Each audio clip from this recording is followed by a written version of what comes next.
આપણે ચાલતા ચાલતા જઈએ છીએ અને પાછળથી કોઈકનો ધક્કો ભૂલમાં વાગી જાય છે અને આપણે પડી જઈએ છીએ, તો આપણે એ વ્યક્તિને માફ કરી દેવી જોઈએ, કેમ કે એ વ્યક્તિએ જાણી જોઈને ધક્કો નથી માર્યો.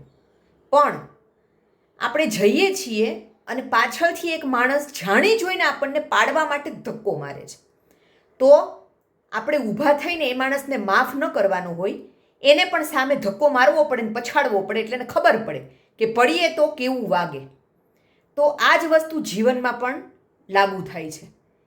કેટલીક વ્યક્તિઓ આપણને જાણી જોઈને પછાડવા માટેની રમતો રમતી હોય છે, અને જ્યારે કોઈ જાણી જોઈને ઇન્ટેન્શનલી આપણને નુકસાન પહોંચાડવાના પ્રયત્નો કરે કે પછાડવાના પ્રયત્નો કરે, ત્યારે એવાને માફ ન કરવાના હોય. એને સામે ધક્કો મારવો જ પડે, પછાડવા જ પડે. એના પણ ગોઠણ છોલાય, માથામાંથી લોહી નીકળે તો ખબર પડે કે ધક્કો કેવો વાગે. એટલે આજના સમયમાં આ પણ શીખવું જરૂરી છે. સમજ્યા?